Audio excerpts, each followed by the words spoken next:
what I remember from the thread, which was ages ago, had to do with ease of use. Yeah. Because, I mean, we were talking about tunnels and trolls, of course, right? That was a big thing. And at least a fair amount of it. And in Tunnels and Trolls, as with Champions, one of my great loves in gaming, they're both notorious for taking like 80 of these, rolling them and saying, add them up. What? You know, how hard is that? It isn't hard after you've done it about 500 times. But one of the things I always maintain is that even if it's not hard once you're used to it, that doesn't mean you don't still have to do it. Mm-hmm. Right? I mean, the fatigue actually is still there, no matter what a whiz, you know, you are, how fast it is. Let's see. People talked a lot about stuff on in the thread, but what I wanted to do was say, okay, we're talking about like rolling all these dice, and there's kind of a reason to roll all these dice. What do you see as the reason? As opposed, I mean, we could go real basic. We could say, look, I mean, we could take 2d10, roll them, add them, and you'll get a pretty nice little, you know, gentle curve with a wide range, and you could just do that for resolution. Jeff D's Pocket Universe does that. Probably the most straightforward GURPS, post-GURPS resolution. A little bit easier than GURPS and Champions. 2d10. You never roll against another roll. You subtract the other dude's thing from your thing and apply the difference. And it's real easy. I mean, in terms of a little bit of algebra, but not very much. So we could do that, right? From now on, we'll just screw dice pools. We'll just do, you know, Pocket Universe. It works. Yeah. So, what's your thoughts on why we would do otherwise, or why you do anyway? Yeah, I mean, I think the reason why a lot of people like dice pools is because it kind of physically incarnates how good you are at something, and that's just really satisfying. If you're really great and just get a giant pile of dice and it's like, look how many dice I have, this is how good I am. It just works well with the physical interface at the table. So you have physical stuff representing fictional stuff. Yeah, there's no question about that.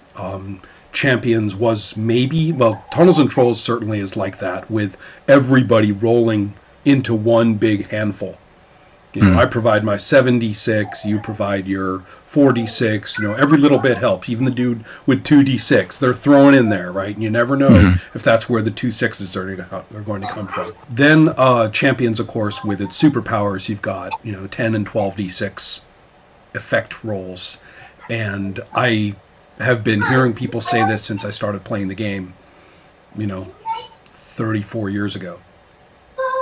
That, you know, they just love it. They just want to pick those up and go. To the point where, you know, I mean, I don't know about you, but if it's D6s and there's 15 of them hit the table, you know, I quickly divide them into 10s per pair, you know, like that. Yeah. And then take the last couple odd. So I'm like, oh, okay, all right, 84. You know, it can do it. As I say, I don't think that's good for you that many times in the night.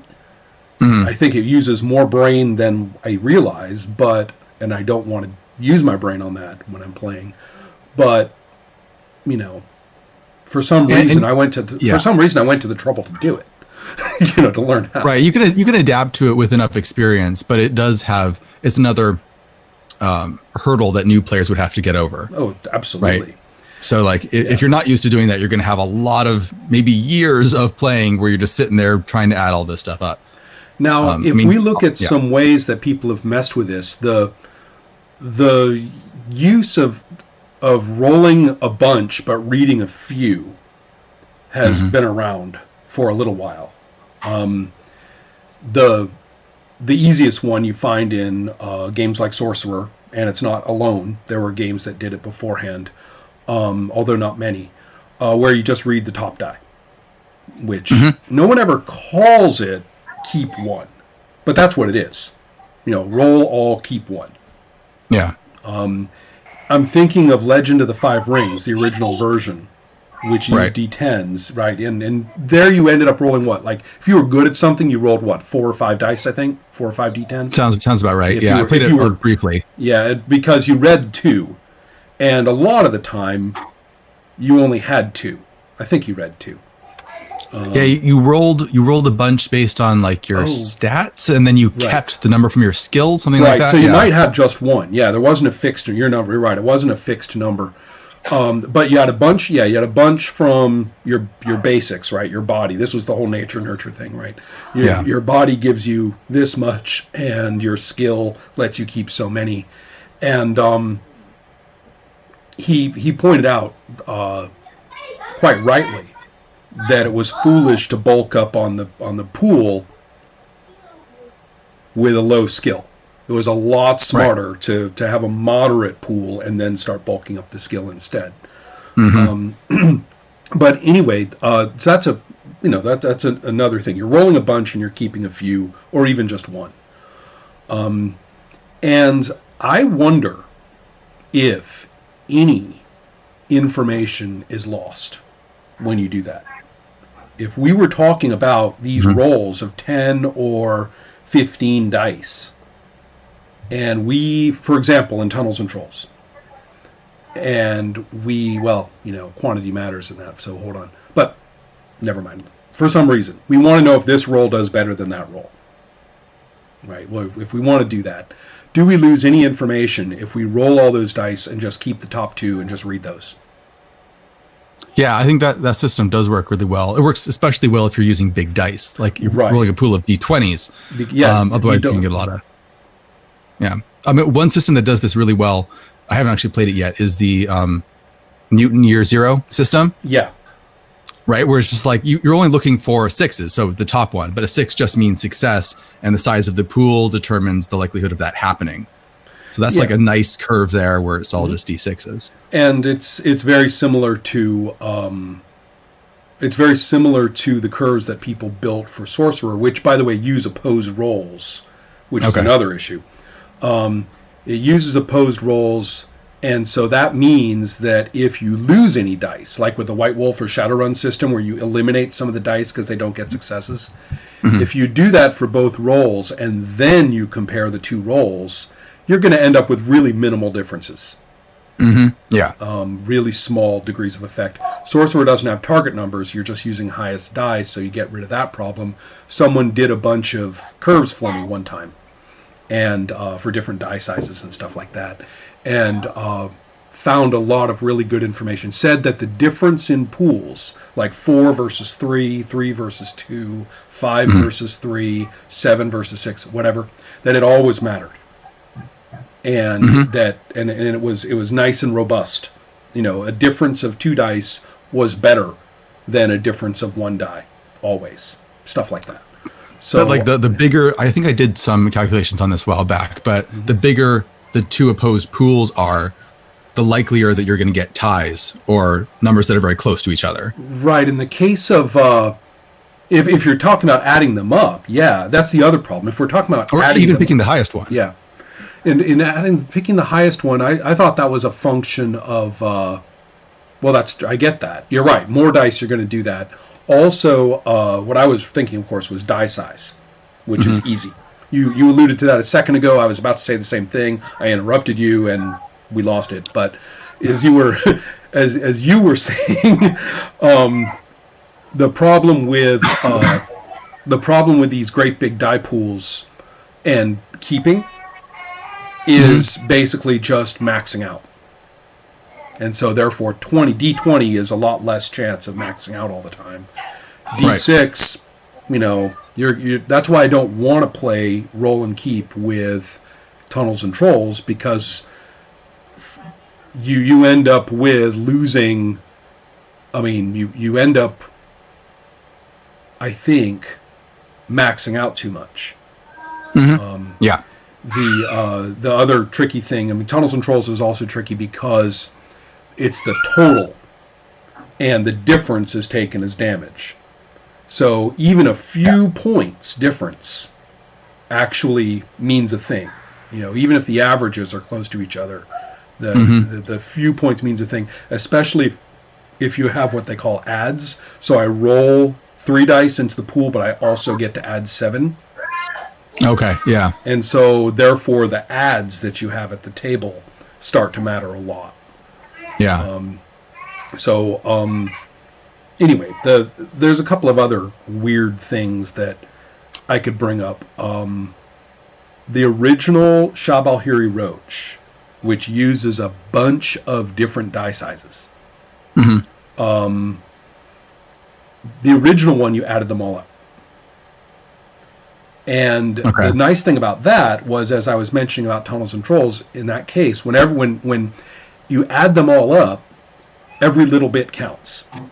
Even the weenie of the group who only was able to shove in the D4, it still matters. It still helps.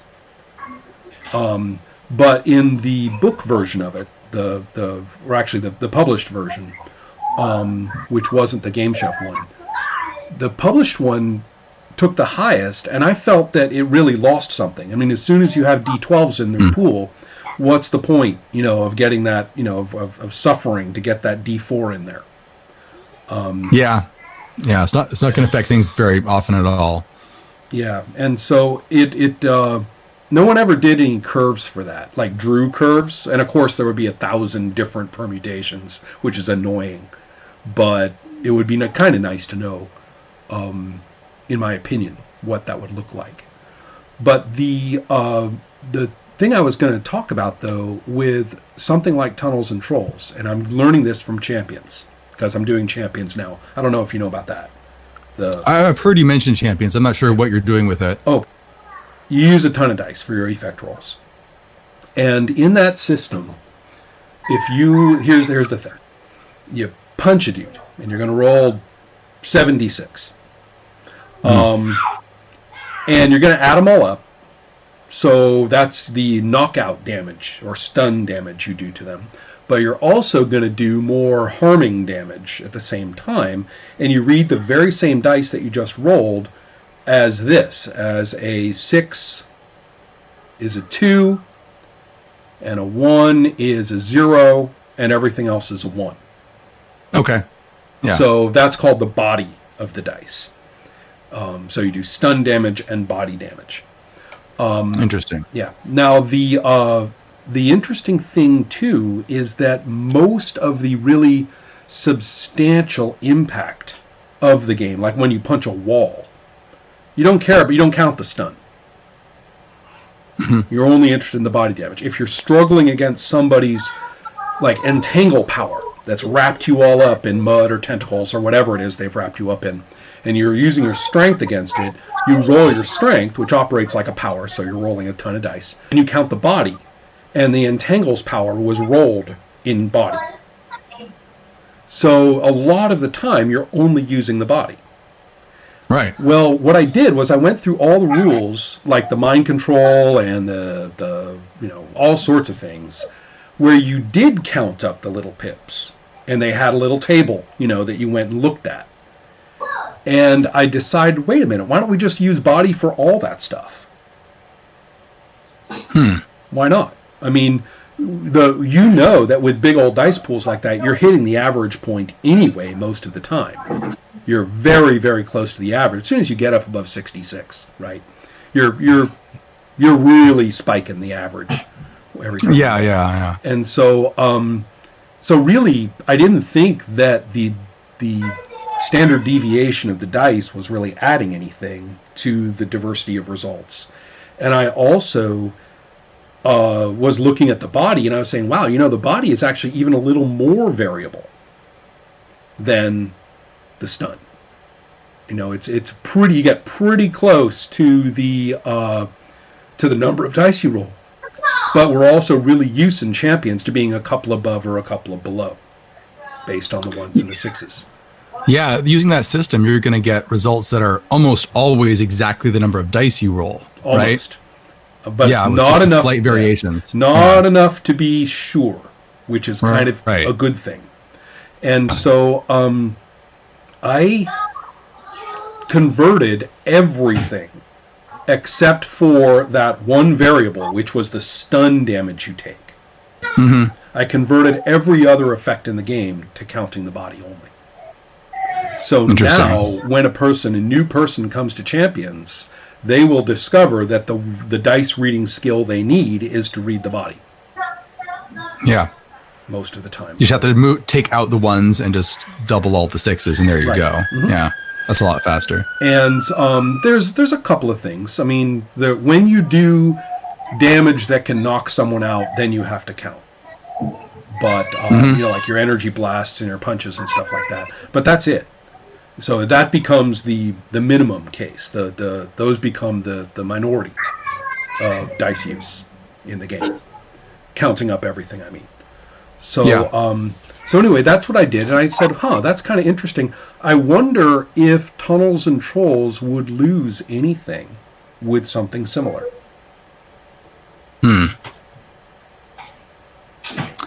Yeah, I've never played Tunnels and Trolls, so I'm not totally sure. But I feel like a lot of dice pool systems could do something like that. Like the body system that you mentioned is really similar to, I don't know if this was part of the conversation that you heard, like a dice pool system that I was thinking about, where you just count 1s, 2s, and 3s.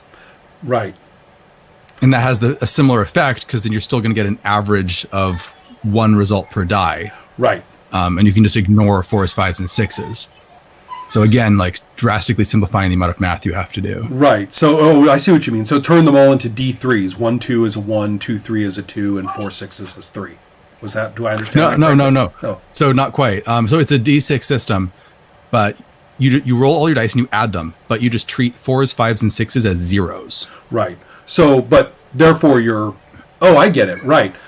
It is going to be the number of dice, because the average value for a die is 2, but you're only using half of them. Most of them. Right. A little bit of variation in two ways. You got the wiggle on the dice themselves, the 1, 2s, and 3s. Then you have the wiggle of how many, how much you deviate from 50-50. Yeah, so using my system, you could get up to triple the amount. Your score could be triple the amount of dice that you rolled if they were all 3s. Right. In theory. Mm-hmm. So there's more wiggle room than yours. Right. So it's more chaotic, but each die still has an average value of 1. Right. And also the number of dice matter, and that's what we're really looking for. Mm-hmm. The number of dice matter.